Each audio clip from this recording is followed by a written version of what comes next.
அனைத்து ஊடக நண்பர்களுக்கும் எல்லாருக்கும் என்னோட மனமார்ந்த நன்றியை முதல்ல தெரிவிச்சுக்கிறேன். ஒரு திரைப்படம் மறுபடியும் ரீலீஸ் ஆகும்போது இவ்வளோ பெரிய ஒரு வரவேற்பு குழுவாக வந்திருக்கு. ரொம்ப சந்தோஷம். ரொம்ப அற்புதமான ஒரு படம் இது. நிறைய விஷயங்கள் சொல்கிறதுக்கு இருக்குது. அதில் முதல்ல வந்து ப்ரொடியூசர்ஸுக்கும் அந்த டிஸ்ட்ரிபியூட்டர்ஸுக்கும் முதல்ல வணக்கத்தை தெரிவிச்சுக்கிறேன். கோல்மால் ப்ரொடியூசர் 2 பேரும் மொரிஷியஸே போயிருக்கிறேன். டூர் மாதிரி போயிட்டு வருவோம் நாங்கள். மொரிஷியஸ் எல்லாம் கேட்பாங்க, என்னையா மயிலாப்பூர் போகிற மாதிரி போயிட்டு வரீ அப்படின்னு. அந்த மாதிரி அந்த அற்புதமான திரைப்படம் எடுத்தவர் பொன்குமார் தான் இயக்குனர். ரொம்ப அற்புதமாக இருந்துச்சு திரைப்படம் பார்க்குறதுக்கு. இவர் சொன்ன மாதிரி ஃப்ரெண்டு, அவங்க 4 ஃப்ரெண்ட்ஸுன்றாங்க. உண்மையிலே ரொம்ப சந்தோஷமான விஷயம். நான் நண்பர் கணேஷ் பாபு சொன்னதில் சில விஷயங்களை நான் சொல்ல வேண்டியது. சித்திக் சாரை பொறுத்த வரைக்கும் ஒரு டைலாக் கூட வெளியே டைலாக் எழுத விட மாட்டார். அவர் ஏதோ அந்த இடத்துல ஸ்பாட்டில் இருந்து அவர் வடிவம் சொன்ன சீர்ச்சதை பார்த்து சொல்லிட்டாரு. ஆனால் எல்லா டைலாக்குமே சித்திக் சார் ஸ்கிரிப்டில் இருக்கும். ஏன்னா நான் ஒரு டைலாக் ரைட்டராக ஒர்க் பண்ணவேன் பாஸ்கர் ராஸ்கலில். ஒரு டைலாக் கூட அவர் வேறு டைலாக் சொல்ல விட மாட்டார். எந்த டைலாக் வேணான்றவார், எனக்கு தெரியும் இது போதும் அப்படின்ட்டுவார். அதில் ஆணியை பிடிங்கமான டைலாக் வந்து சித்திக் சார் கோகுல் கிருஷ்ணா எழுதின டைலாக் தான். அது வந்து வடிவேல் சொன்ன டைலாக்லாம் கிடையாது. தவறான ஒரு செய்தியாக போச்சது. ஏன்னா நான் ஸ்பாட்டில் இருக்கிறேன், அதனால தெரியும். ஒரு டைலாக் கூட அவர் சொல்ல விட மாட்டார். ஒரே ஒரு டைலாக் நான் சொந்தமாக போட்டேன் அந்த படத்தில். பிரமன்ராஜ் சார் கேட்பா, டேய் நேற்று பஸ் ஸ்டாண்டில் என்ன நடந்தது அப்படின்வார். நான் ஒன்று ஆடு நடந்தது மாடு நடந்தது அப்படின்வேன். ஒன்று கட்டு அப்படின்ட்டார் டைரக்டர். என்ன இது டைலாக்கு? அவர் என்ன கேட்குற, நீங்கள் என்ன சொல்கிறீங்க? இல்லை சார் இது ஒரு மாதிரி கழுத்து ஜோக்கு சார் அப்படி. அதெல்லாம் வேணான்ட்டா. இல்லை சார் வச்சுக்கலாம் சார் ப்ளீஸ். சரி வச்சு தொலைங்க அப்படி வச்சுட்டு போனார். அந்த ஒரு டைலாக் தான் அந்த டோட்டல் படத்தில் சொந்தமாக ஒரு நடிகர் சொன்ன டைலாக்.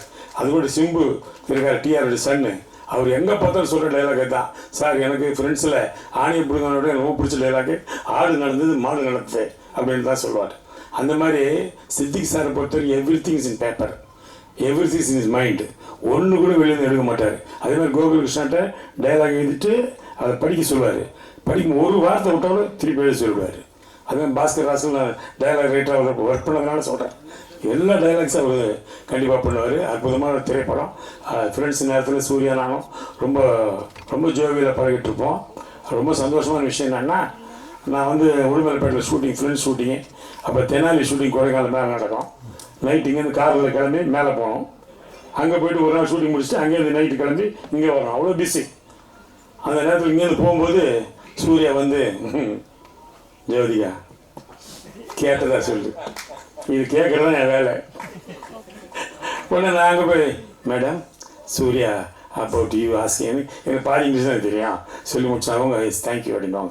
மறுபடியும் போகும்போது என்னை பற்றி சொல்லுங்கன்னுவோம். நான் கீழே வந்தேப்பா தங்கச்சி ஒன்று கேட்டதுப்பா அப்படின்னு பயங்கர சந்தோஷம் 2 பேருக்கும். இவங்களோட தூதுக்கு போயிட்டு வந்து என் வேலையை ஆரம்பிச்சு வேறு அதை விட பெருசாக ஒன்றும் அதில் சாதிக்கிறதுக்கு இல்லை. அப்படி காதல் வளர்த்த ஒரு படம் அது. அந்த படம் மட்டும் இல்லை, அமர்கலத்தில் அப்படி தான் ஷாலினி அஜித் எல்லாம் பண்ணிகிட்ருக்காங்க. எனக்கு தெரியாது. நான் உட்காந்து அட்வைஸ் பண்ணிகிட்ருக்கிறேன் அஜித்துக்கு. அஜித் சினிமாவில் இருக்கிற யாரையும் லவ் பண்ணி கல்யாணம் பண்ணாத, நான் ஃபேமிலிக்காக லவ் பண்ணி கல்யாணம் பண்ணேன், புரியுதா? ஏன்னா சினிமா அப்படி இப்படின்னு அப்படியே அதை வந்து ஸ்டரன் சார் டைரக்டர் அவர் இதில் பார்க்குறாரு மானிட்டரில். என்ன அவன் சீரியஸாக பேசிகிட்டு இருக்கிறான், வாங்க அப்படி கூப்பிட்டாரு. என்ன பண்ணுறீங்க? இல்லைப்பா அஜித்துக்கு நான் சில அட்வைஸ் எல்லாம் கொடுக்குறேன். என்ன அட்வைஸ்? இல்லை இது மாதிரி சினிமாவில் இருக்கிற யாரையும் லவ் பண்ண வேணாம் அப்படி. பாவி ஷாலினி லவ் பண்ணுறாங்க, அடுத்த மாதம் கல்யாணம், உனக்கு படம் வேணுமா வேணாமா இதோட போடு மிரட்டினார். அத்தோட வாய் முன்னோன்னா நான் பேசவே இல்லை அதுக்கப்புறம். அதனால் ஒரு அற்புதமான திரைப்படம். ஃப்ரெண்ட்ஸ் படத்தை பொறுத்த வரைக்கும் ஒவ்வொரு விஷயமும் ரசித்து பண்ணார் டைரக்டர். அவர் வந்து ஒரு கிரேட் ஹியூமரிஸ்ட். அவர் வந்து எப்படி சொல்கிறதுன்னு தெரியாது. அப்படி ஒரு டைரக்டர் இழந்தது எங்களுக்கெல்லாம் மாபெரும் இழப்பு. ஒரு டைரக்டர் இல்லாமல் ஒரு கேரக்டர் கிரியேட்டே பண்ண முடியும். நேசம்னு கேரக்டர் அவர் தான் கிரியேட் பண்ணார். அது வந்து ஜெகதி பண்ணியிருப்பார் அதில். அதே மாதிரி இளையராஜா வந்து படம் பார்த்துட்டு சொன்னார், சூர்யா பண்ணார், விஜய் பண்ணார், ஓகே, ஆனால் அந்த கேரக்டர் ரமேஷ் கண்ணா செலக்ட் பண்ணிங்க பாருங்க, அதுதான் கரெக்டுன்னாரு. ஏன்னா அந்த கேரக்டர் படத்தில் மலையாளத்தில் சீனிவாசன் பண்ணியிருப்பார். Is a director, actor, writer. அதனால் நானும் டைரக்டர் ஆக்டர்னால அது ரொம்ப அவர் பிடிச்சி போச்சு. அதனால் அவர் சொன்னார், நீ கரெக்டான ஆளை செலக்ட் பண்ணிங்கன்னு. அந்த மாதிரி நிறைய விஷயங்கள் வந்து அதில் ஃப்ரெண்ட்ஸில் நமக்கு பாதி. இப்போ பாருங்கள் 23 வருஷம் கழிச்சு மறுபடியும் படம் ரிலீஸ் ஆகுது, ஒரு பெரிய ப்ரெஸ் மீட்டு எல்லாம் வைக்கிறோன்னா அது ஒரு நமக்கு ஒரு காட்ஸ் கிஃப்ட் தான் இல்லையா? யோசிச்சு பாருங்கள். நிறைய பேர் வருந்தான்னு சொன்னாங்க. நான் ஸ்கூலில் படிக்கும்போது பார்த்தேன். இப்போ தான் தெரியும் நிறைய பேர் ஸ்கூலில் படிச்சிருக்காங்க. அந்த விஷயம் எனக்கு இப்போ தான் வெளியில் லீக் ஆகுது. ஏன்னா எல்லாம் சின்ன பசங்க பார்த்து பூரா ஏன்னா நம்மளை பார்க்கும்போது அப்படி பெருசாக பார்க்குறாங்க. இவர் என்ன இப்படியா இருக்கிறாரு, இன்னும் அவர் வயசாக மாட்டேங்கிறேன் கிண்டல் பண்ணிட்டு போகிறாங்க பசங்க. இந்த மாதிரி சட்டையை போட்டால் வீட்டில் திட்டுறாங்க, சார் வயசாகிடுச்சுல இன்னும் இந்த மாதிரி சட்டையை போடலாமா, ஒரு கிளாமருக்கு போடுறேன் அப்படின்னு. அதனால் நல்ல ஒரு படம், திரைப்படம் என்றைக்குமே இருக்குது. அந்த காலத்தில் நாங்கள் சினிமா வர்ற காலத்தில் என்னை கேட்பாங்க, உங்களுக்கு பிடிச்ச காமெடி படம் என்னன்னு. காதலுக்கு நேரமில்லை, ஊட்டி ஒருவன்னு சொல்லுவோம். அந்த 2 படமும் இப்பவும் பார்த்தாலும் எவ்வளோ வேணால் சிரிக்கலாம். அது மாதிரி இப்போது சிரிப்பதற்கான ஒரு படம்னு பார்த்தா ஃப்ரெண்ட்ஸ் தான். இப்போ நான் ஷூட்டிங்லாம் போகும்போது எங்களை வெளியே அவுட்டோர் போகும்போது கேட்பாங்க, என்ன சார் ஒரு காமெடி படம் பண்ண மாட்டேன்றீங்களா சார், சிரிச்சு ரொம்ப நாளாச்சு சார், தியேட்டருக்கு வந்து அப்படியே சார் உயிரை எடுக்கிறீங்க. நான் சொன்னேன், அப்படி தான் ஆகிப்போச்சு, மாறி போச்சு. ஏன் சார் நீங்கள் டைரக்ட் பண்ணக்கூடாதுன்னாங்க.